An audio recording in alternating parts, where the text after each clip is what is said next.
Welcome to another episode of Just Because Live. I'm Chris Nicolason, your host, and today I am honored to be with Emily Cheeseman of Colorado, who's a realtor and a fitness enthusiast.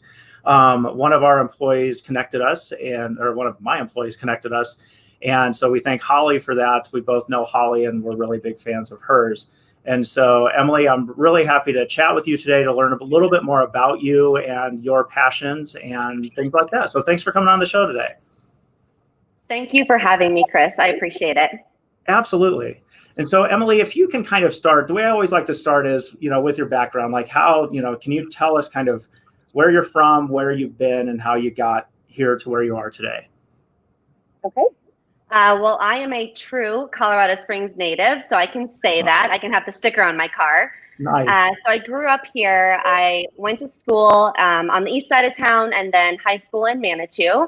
I had a brief break in service, I guess you could call it. I moved to LA for college for a few years, but found myself back in Colorado. My family is here. My brother and his kids and wife are in Denver. And then I have parents. My parents are here, and my sister is in Colorado Springs as well. Perfect. So I'm back here. I'm selling real estate with 8Z. And that's kind of my brief story, I guess. Excellent. Perfect.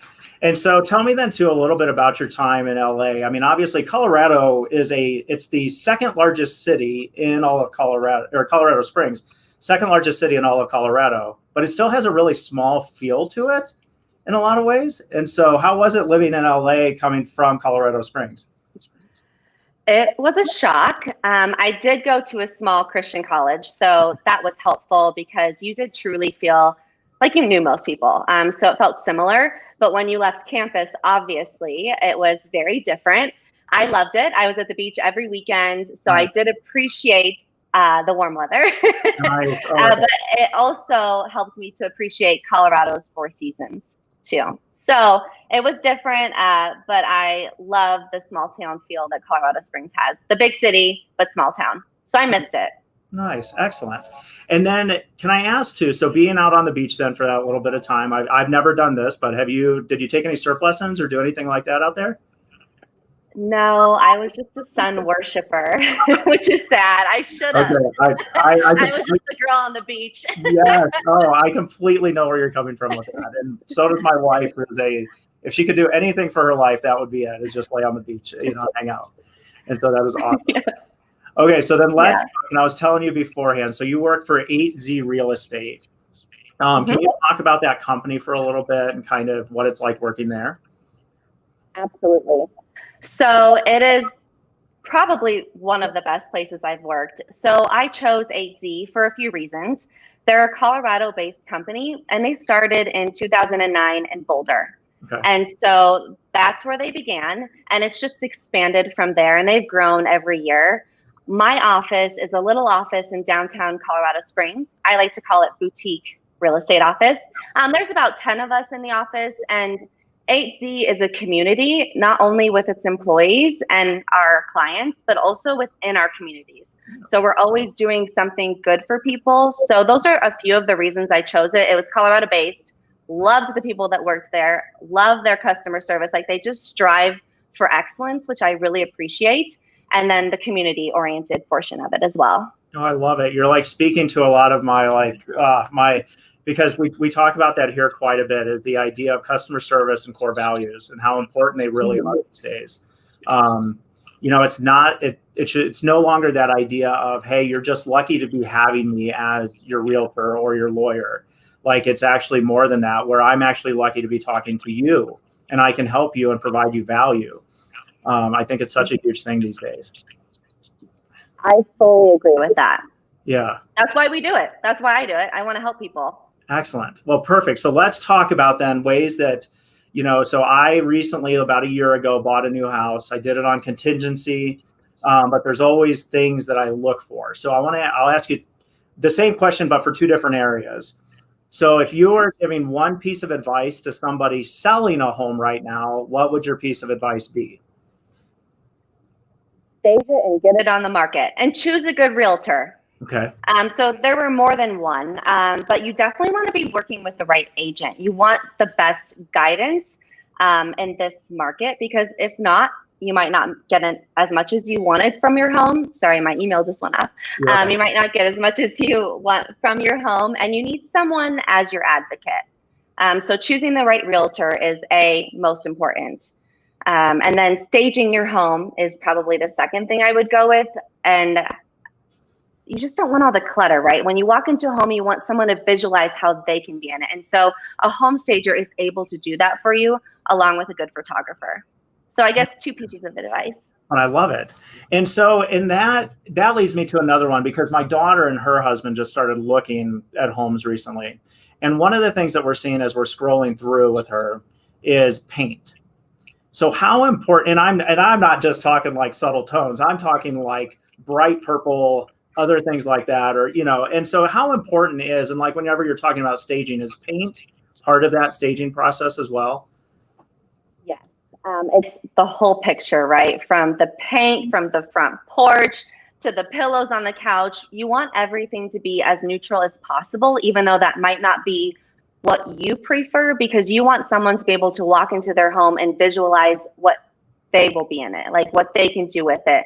And when you have a bright purple wall, it's such a simple fix, but to them, it's just another project that they have to do, and they're not able to see themselves in the space. Yeah, absolutely. And it's so then we've got the seller.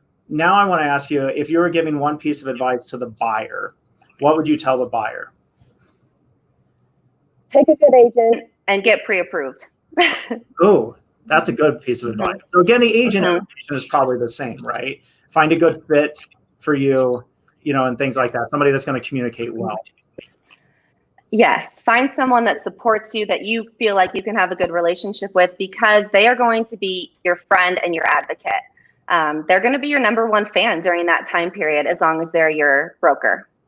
And then let's talk then too about pre-approval. Why is that so important? So in today's market, it's super important because homes are staying on the market right now 17 days. Over the summer, it was 3 days. I mean, they would say like it's an average of 10 days, but truly homes are on the market for no longer than 6 days. So if you're not pre-approved, it's really hard to be competitive with your offer. When you make an offer, you need to show your pre-approval letter. Your agent would provide that to the other agent, and that's going to get you in the game to even be considered for the property. It's just a really highly competitive market. So you have to have it to be competitive. Gotcha. So then, as I'm somebody then too late at night that I'll sit and I'll scroll through like Trulia or Realtor.com. Can you talk about too, because I've heard stories that that's actually not the best way to do it, because the homes that we're then looking at, on Realtor.com or Trulia as just people and not agents, like those homes, they're probably gone already. And so can you kind of talk about that from like an agent perspective to like just me as a person kind of strolling? It's a lot of fun to look, yes. But most of the time, especially in this market, those homes are already gone. And so until they're sold, they're recorded. They are showing sometimes as still active on Zillow, Realtor.com. So you need an agent, or you need to use the MLS to actually truly find out if those homes are available. That's great advice. And then can you also talk, so one thing we do here is we tell people after they meet with us, hey, go meet with at least maybe 2 other attorneys so that you can really find the right fit. And that you're not just, because we'll get people that'll say, I want to sign up with you right now. Let's go. And we're like, I don't know yet. So maybe you need to go talk to a couple more. How important is it for you to kind of help with expectations when you show that first home and people are falling in love right there from that first home? That's hard. So I always encourage people to try to start the process early. Like you said, looking at Realtor.com, just get a feel for what you like. Then bring a realtor in the mix. And I always say, let's look at multiple homes first. And I'm a list person. So I'm like, hey, let's write down what we love, what were things we can't live without, can live with, like it's just okay, and our have-nots. So I encourage them to look at as many places as they can. But in this market, they might walk into a home, they need it, they love it, it works, and we just do it, right? First house. But I don't encourage that. But in this market, if you need a place to live, you got to be aggressive. True. Especially Colorado Springs. True. Interesting. And do you find that the Springs right now is a hotter market than Denver? Has Denver kind of tapered off a little bit? I think it's tapered a little, but they're both so active right now. They're hot markets, both cities. Interesting. Very interesting. Yeah, especially the suburbs of Denver. Arvada, the outskirts are still booming, is what I've heard. Gotcha. Okay. Very interesting. So then talk to me too about, that feeling for you, at least when you finally have found that home for somebody. What is that? I mean, I've never had that. I've obviously been a home buyer, but never had that experience from an agent's perspective. So how is that for you? It's the best feeling ever. Yeah. Because these people have become your friends and clients, obviously, through the process, but you've grown so close. And to work with them through that whole process and find them their home, like it's such a big deal. It's where you're going to lay your head at night. It's where you spend a lot of your time. Yep. So to find them a place that they love is so special, and I love it for them. It's great. Oh, that's awesome. So then let's talk next for a minute too. So you mentioned fitness and how you and Holly had met. So can you talk a little bit too about how you and Holly met? So if everybody doesn't know, so Holly's one of our new employees here, and she's awesome, and we like her quite a bit. I'm a big fan of her Batman obsession, I would say, almost. And I'm excited one day to hopefully meet her rabbit. So we'll see how that goes. But no, tell me kind of how the two of you met, and then we'll talk about fitness in general here in a second. Okay. Holly and I met about 5 years ago now. So I was a coach for Orange Theory Fitness, the Academy and Woodman location, when it first opened. And Holly and I would work Monday and Friday mornings typically together at 5 a.m. So we got there at 4:30. So we bonded over that. And she has not only been the best coworker, but a truly the most wonderful friend. And I'm so thankful for her. Absolutely. Yeah, she's great. Perfect. I completely agree. And then so we've got Susanna saying hello to you and wishing you Merry Christmas. So I'm guessing you know Susanna. I do. Merry Christmas, Susanna. Awesome. And then now let's talk about, so you had mentioned to me before we came on about fitness. And so can you tell me what you enjoy doing? Everything. But I love my Peloton. I have a Peloton bike, and I'm obsessed with spin classes. But I also do Orange Theory Fitness a couple times a week, and I go to a gym called D1, which is a weight training gym, and it's phenomenal. I hike, I bike, I will go for walks. I will do the incline, climb a 14er. You ask, and I'll do it. Okay, interesting. Okay, so then we got to talk about, so one is the incline. I need to know, do you know your fastest time? Have you tracked that? Talk about that for a minute. It's been a while, but at my fastest time, which was years ago, was 39 minutes, which isn't terribly fast. A lot of people, I would say on average, I hate to throw that number out there, but a lot of my friends, my sphere, will do it 35 to 50 minutes. Okay.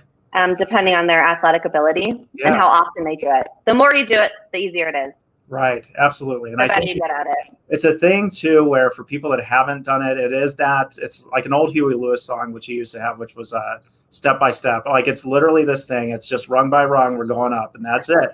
And it's sometimes you just got to put your head up and you just keep on going and keep on going. And yeah, it's totally how it feels whenever I do it. It's just, it's there's nothing like completing it and getting to that very top part. It's a great feel. You have to come back down, which is the crappy part too, though.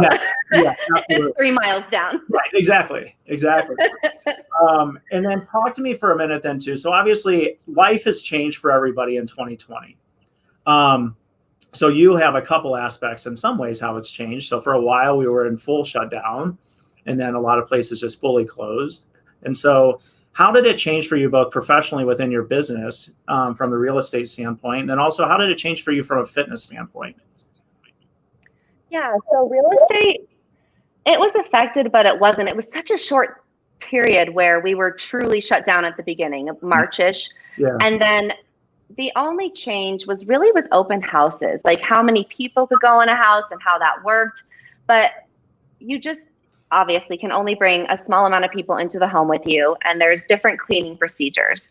So it really hasn't changed much how real estate operates. Colorado has had one of the biggest real estate years in history, which was unpredicted, but because of COVID, right? I mean, it's crazy to think about what's happened this year in the real estate industry in Colorado. So it was just minor, those little things that had to be done to change things, but business was booming. It was, which thank gosh, I mean, we were so grateful for it. And I am too. So there's the real estate side of it. And then fitness, that's a journey. My heart goes out to gyms, fitness studios, because it is a uphill battle for them to stay open and to keep it clean. Every studio is different. So big gyms, I've heard, I haven't been to a big gym since COVID, but I know that you have to wear your mask, and they've used like shower curtain type of material to block off gyms so that they can have a higher capacity, I guess. But Orange Theory is doing a phenomenal job with keeping it clean and allowing people to still come into the gym. So they have 10 people per class, and you have to wear a mask, but it's wonderful. Like, it's been totally fine, and it's nice to be around people. It's just a different vibe. But my heart goes out to all the gyms, but I do encourage everyone to keep going. Keep our businesses open. Right? Those small businesses, the small Pure Barre, Psychology of the world, the other studios that are local, go. They clean, wear your mask, wash your hands, but I encourage you to go. Don't stop. Absolutely. And how important do you think, as somebody that's into fitness, it is to keep exercising during this time? Not only for your physical piece, but also for your mindset. How important do you think that is? So important. Do something. Walk, jog, bike, and just be around people in a safe way, right? Like the Orange Theories of the world, you can be around people, and it's good for you. People are losing that. Like, you're not interacting with people the same way, and to have that one-on-one is really unique and special, and we still need that. Absolutely. And Emily, you've got this trait too that a lot of my guests have. So there's like I think it's almost like this infectiousness too. Like I can, we haven't met personally, but virtually, I can sense the positivity just coming out from you. So for you, like, what things do you do to stay positive? Because I know on the real estate side, like, you've got to work. Like, because if I ask on like a Facebook, a Colorado Springs Mama's Facebook group or something like that, does anybody know a good realtor? And like the list in like 5 seconds becomes like this, right? And so sometimes they're like, how do I make a dent in this market? But then also, even from the fitness side, when we've got places shutting down or when we can't do it the way we used to do it. So how do you each day kind of wake up and work your mindset to an area of positivity? So every day I genuinely start the day. I have 2 journals, and I write 10 things I'm grateful for. And I literally go through all 10 things one by one and say, thank you, thank you, thank you 3 times. And I feel it. Like, I'll say, thank you, thank you, thank you for Holly. Thank you, thank you, thank you for this interview. And I have done that now for almost a year.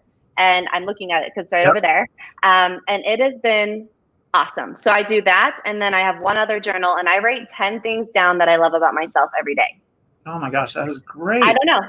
So yeah, and it helps me to stay in a better mindset. And I like to remind myself of why I'm okay and what I'm doing good and the things I love. So I would highly encourage everyone to at least have a gratitude journal. It's very helpful.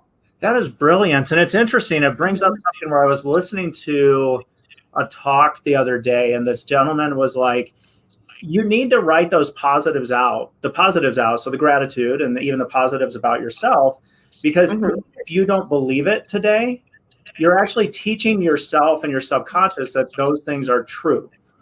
And so what harm do you have in writing out, hey, I look awesome today? Or, you know what I mean? There's no bad that can come from that, right? No.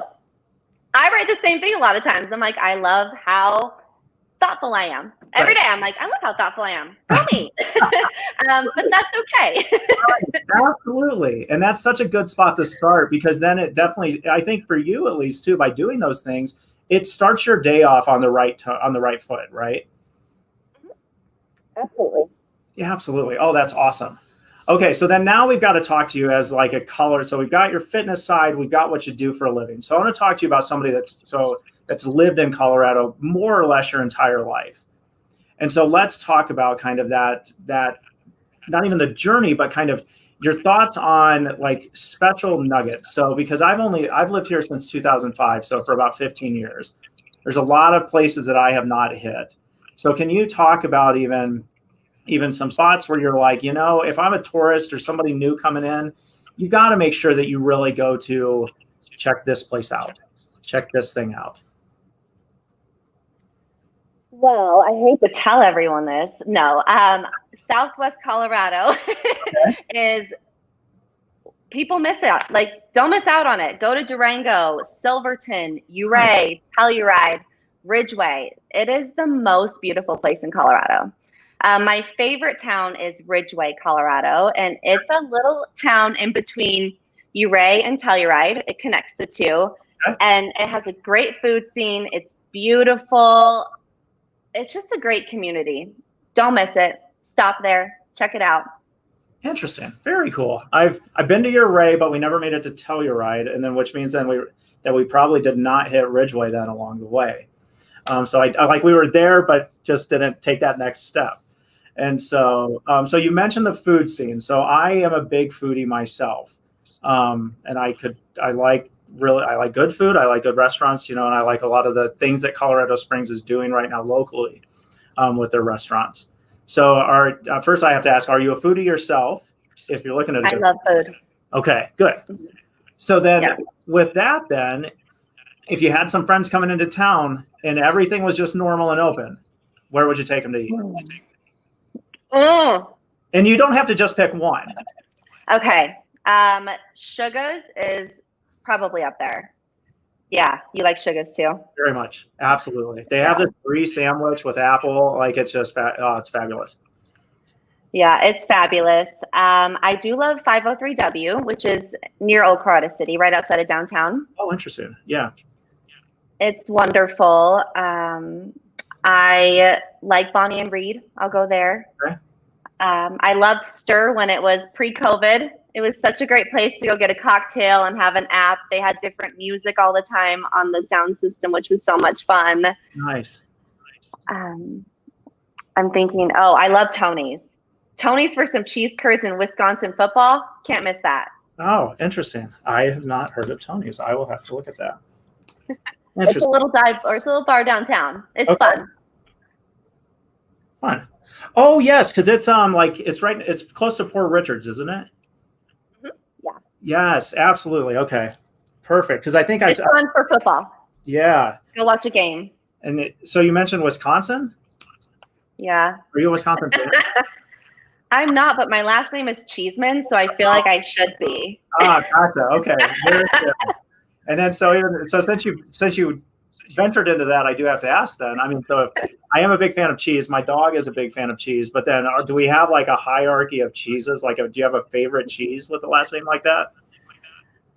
It's horrible because I don't really like cheese. I thought you were going to give me like Gouda or Gruyere or something, but yeah. I'll eat it, but it's not something I love. Okay, that's fair. Oh, that is awesome. Okay, so then we got the restaurant scene. So then do you ski or snowboard or anything like that? I snowshoe, but I don't ski or snowboard. Okay. And you mentioned 14ers earlier. So how many 14ers have you done? Probably around 15. I just go when someone drags me. Okay. There with them. Okay, so not a hobby. I am a novice 14er hiker. I've done once. So I had some friends, it's been years now, asked me if I wanted to go. And we ended up, there was a set of 3, I think, up near Alma that you can hit like all in the same day. So what advice then? Because I'll tell you my experience after you give me some advice. But as a new person that completely has never done a 14er, what advice would you give them? And what things would they need to bring with them as they're hiking? Come prepared. So lots of water, more than you think. Always have more water than you anticipate drinking. And it depends, that fluctuates depending on, I mean, if you do 3 in one day, you need a lot of water. But if you're just doing 1, bring 2 or 3 Nalgene's, the big ones, full of water. Snacks are always good, obviously, but healthy snacks like granola bars, peanut butter sandwich. Good hiking shoes. Do not go in regular tennis shoes. Yeah, terrible decision. And layer your clothing. I think those are my few pieces of advice, right? wonderful. that might be something you missed. It was very much. So I came out and it was definitely the peaks were snowy. And so when I did it, I came out in my tennis shoes. I had some utility pants on along with, and I think I had a t-shirt and a sweater on, but I'm like, that was about it at the time. And then all my friends, I see them whenever they've got all this stuff. And I'm like, oh my gosh, I have no clue what I'm doing here. And I mean, we still did it, but like there were moments where I was just freezing and I was definitely slipping because of the traction on the shoes and things like that. And so it's, that's absolutely fabulous advice. And so that's absolutely wonderful there. And so are there things that people should do because obviously doing the incline, they're endurance sports. Are there things that people should do in your mind about like preparing for something like that within a gym or at home to kind of help them with that endurance piece? Well, honestly, the best thing you can do is get to altitude, go hiking outside and go up hills, right? Climb up to bar camp and come back down, or go to up the pass, Green Mountain Falls, and go hiking there where you can get some elevation. And then that will help to prepare you for 14ers. But working out, you just need to work out. You need to move in some fashion. Yeah, absolutely. All right, Emily. So we're coming up close to our time here, and I probably know the answer. So like I told you earlier, I generally ask each of my guests two questions. And so the first question I always ask is, what is your favorite place in all of Colorado? Well, I answered. It's Ridgway, Colorado. Can you describe some of the things in Ridgway that make it so special to you? So the mountains are beautiful. They call it, that area, the Switzerland of Colorado. They are different than this side of the state. They're just beautiful, spectacular. I have friends over there, and one of them, which makes it special, he actually makes the Grammy Award. The Grammy Awards are made in Ridgway. Oh, wow. Seriously. That is an awesome fact. Wow. That's so cool. Interesting. And the John Wooden Award, the basketball award, is also made in Ridgway. Oh, interesting. Very cool. Yeah. I love that. Yeah. Thank you for that. Yeah. And then, so secondly, the second question is, if you were not doing what you're doing today, so working over at 8Z, what would your dream job be? Well, currently, and for a long time, I've wanted to open my own gym, and I don't know what that means or looks like, but I've always wanted to do that because I have a passion for people, helping people, and fitness is the way I've always accomplished that. Oh, that is awesome. Very cool. Yeah. Yeah, I could see that working very well. I mean, you definitely, because I always tell people, I'm like, I used to watch Biggest Loser back in the day. And I'm like, there's always either a Bob, but you have to decide what kind of trainer you want to work with. Is it Bob or Jillian, right? So do I want somebody that's going to be very nice to me and supportive and lift me up like Bob? Or do you want that person that's going to be hardcore like Jillian and like, kind of beat you down and then bring you back up? And so it's one of those things too. You definitely have that positive vibe that could really help support and motivate people. And so I really, I could see that. And so, well, I appreciate that. Really. So Emily Cheeseman, you have graciously joined us today. And survived the questioning. And so where can people find you? So they can find me. My real estate website is just Emily Cheeseman 8Z. Google it. Pretty easy to find. I'm also on Facebook with 8Z, and you can find me there, or just type in Emily Cheeseman into Facebook or Instagram, and I am both of those places. My name isn't real common, so I'll pop up. You'll see this cute little blonde girl, and click on that, and I'm happy to chat with you. Perfect. Well, thank you so much for coming on. I hope people reach out to you and talk to you. It's been an absolute pleasure here. And then again, I'll thank Holly when I see her again after holiday break. And then we appreciate you coming on. So thank you so much. Thank you so much. I appreciate it, and have great holidays. You too. Thank you. All right. Bye-bye. Bye now.